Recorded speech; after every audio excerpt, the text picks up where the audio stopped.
अस्सलाम वालेकुम बेटा। इसमें क्या है, हमें आज की डेट के अंदर मैक्सिमम और मिनिमा जो है वो सॉल्व करना है लीनियर प्रोग्रामिंग के अंदर। पहली बात, ही क्वेश्चन है क्या, इसमें आपके पास कॉस्ट फंक्शन है c is equal to 4x plus 2y। तो ये हमारे पास कॉस्ट फंक्शन है जो वो गिवन होगा आपके पास। सही है, इसकी मिनिमाइज जो है आपको वैल्यू पता करनी है। अच्छा, इसमें जो कॉन्स्टेंट्स है हमारे पास, कॉन्स्टेंट्स है वो हमारे ये तीनों है। इसको इनइक्वालिटीज भी कह रहे हैं। -3x plus 2y less than equal to 6, 3x plus y less than equal to 3, y greater than equal to 0। ठीक है बेटा, ये तीन चीजें। अच्छा, इसको सॉल्व करने की जो पहली लॉजिक है, स्टेप नंबर 1 मैंने लिख दिया है, क्योंकि फिर ये क्लास के अंदर भी लोग कर रहे होते हैं ना, हंगामा शोर कर रहे होते हैं। तो इस वजह से मैंने यहाँ पे लिख दिया है कि फर्स्ट केस के अंदर आप क्या करेंगे, इसमें एक्स इंटरसेप्ट और वाई इंटरसेप्ट निकालेंगे। तो आपके पास है क्या सवाल। तो पहली बात ये कि आपका इक्वेशन क्या है। इक्वेशन हमारे पास ये 3x plus 2y less than equal to 6। अच्छा, हमने x को हमने जीरो किया तो ये हो गया y इंटरसेप्ट। सही है, x को हमने जीरो किया तो ये पूरा जीरो हो गया। y हमारे पास जो है वो इधर है, 2 को वहां ले गए तो आगे वैल्यू 3। तो हमारे पास x जीरो है, y की वैल्यू 3। ये x इंटरसेप्ट है, ये y इंटरसेप्ट है। दूसरा हमारे पास क्या हुआ, हमने y इंटरसेप्ट निकाला। y इंटरसेप्ट के माने x इंटरसेप्ट निकाला। हमने x इंटरसेप्ट निकाला तो y को हमने कर दिया जीरो, यानी कि पूरी टर्म हो गई जीरो।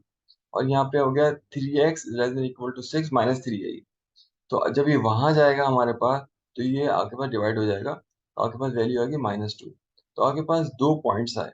एक हमारे पास पॉइंट आया, क्या आपके पास आया पॉइंट, एक आया 0 और 3, दूसरा आया -2 और 0। तो आपने सबसे पहले क्या किया, इसको हमने लाइन को प्लॉट कर लिया। यहाँ पे हुआ हमारे पास ये है -2, ये रहा -2, 0, और ये 3, 0, 3, 0 यहाँ पर इस तरह से आ गया हमारे पास। ठीक है बेटा, तो हमारे पास पहला स्टेप हमारे पास आपके पास आ गया। अगर ये सवाल 5 नंबर का है तो आपको एक नंबर यहाँ पे मिल गया। ओके, अब हम आगे चलते हैं। वो ये कि आपको ये पता लगाना है कि इस लाइन के अंदर एरो किधर जा रहा है, किस डायरेक्शन के अंदर है। क्योंकि लास्ट टाइम भी आपने मुझसे पूछा था, सर आप ये बताइए कि हमें कैसे पता लगेगा कि एरो की डायरेक्शन क्या है, ऊपर है नीचे है, और कहाँ पे हमें लेके जाना है। हमने क्या लिखा, -3x plus 2y less than equal to 6 at 0, 0। हमने कहा ये दो पॉइंट्स हैं 0, 0, हम इस पे कैलकुलेट कर रहे हैं। हमने x भी जीरो किया, y भी जीरो किया, और लेस देन इक्वल टू 6। अब जैसे ही हमने इन वैल्यूज को यहाँ पर रखा, तो आपके पास जो 6 बड़ा आ गया, और 0 जो हमारे पास छोटा आ गया। तो हमारे पास इसकी जो वैल्यू जो हो गई वो 0 की तरफ है, यानी कि 6 बड़ा है और 0 छोटा है, यानी कि 6 छोटी वाली वैल्यू। तो 6 से छोटी वाली वैल्यू है, तो हमारे पास ये एरो की डायरेक्शन आप देख लीजिए नीचे की तरफ है, क्योंकि छोटी वैल्यूज की तरफ ये डायरेक्ट कर रहा है। ठीक है, इसके एरो भी बना दिए मैंने यहाँ पे इस तरह से। अच्छा, स्टेप टू के नंबर 2 ले ली। इक्वेशन नंबर 2 के हमारे 3x plus y less than equal to 3। अच्छा, इसके अंदर x इंटरसेप्ट निकाला। जब हमने x इंटरसेप्ट निकाला, हमने y को जीरो कर दिया। जब y को जीरो किया हमारे पास, तो 3x less than equal to 3, x is equal to 1। ठीक है, तो x की वैल्यू आ गई 1 और y की वैल्यू हो गई 0।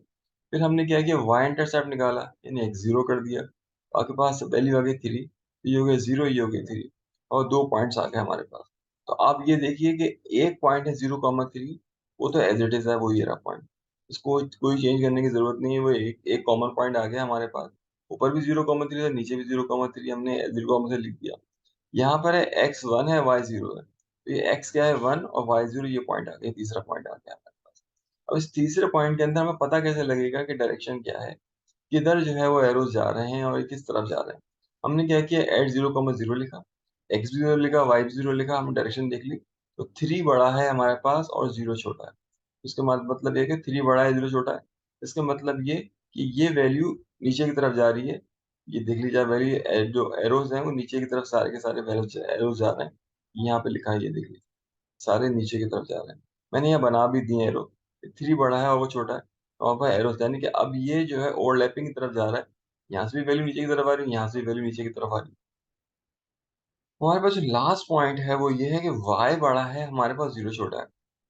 इसका मतलब ये है कि आपके पास y बड़ा है, यानी कि जितनी भी वैल्यूज हैं वो x के ऊपर है, x एक्सिस के ऊपर है। सही है, वो जितनी भी वैल्यूज है। अच्छा, आपके पास ये स्टेप नंबर 3 था, तो हमने ये जो है पिंक कलर के अंदर बता दिया बाय आपके पास लाइन नंबर 3 का, कि हमारे पास क्या है कि जितनी वैल्यूज हैं वो x से ऊपर की तरफ। हमने कॉर्नर पॉइंट्स निकाले। कॉर्नर पॉइंट्स के माने ये, पहला पॉइंट क्या था आपके, -2, 0।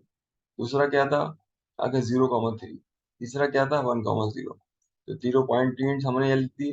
अब इन पॉइंट्स को आपने सवाल में लिखा, कॉस फंक्शन में लिखा।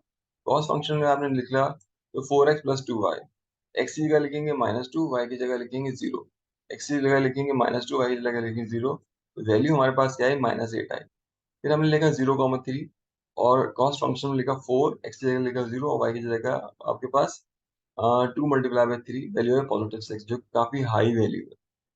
1,0, c is equal to 4, 1 plus 2 0। तो x की जगह लिखा 1, y की जगह लिखा 0, तो y वैल्यू हो गई 4। इन तीनों में सबसे छोटी वैल्यू कौन सी है? इन तीनों में सबसे छोटी वैल्यू -8 है। तो minimum value of the cost function c is equal to 4x plus 2y is equal to -8। बेटा आपने यही करना था इसके अंदर। तो हमारे पास जो सिंपलेक्स मेथड का मिनिमम एंड मैक्सिमम मेथड है, वो हम इसको निकालना है। ठीक है बेटा? तो ये आज का टॉपिक था जो हमें करवाना है। Okay, thank you so much. Allah Hafiz.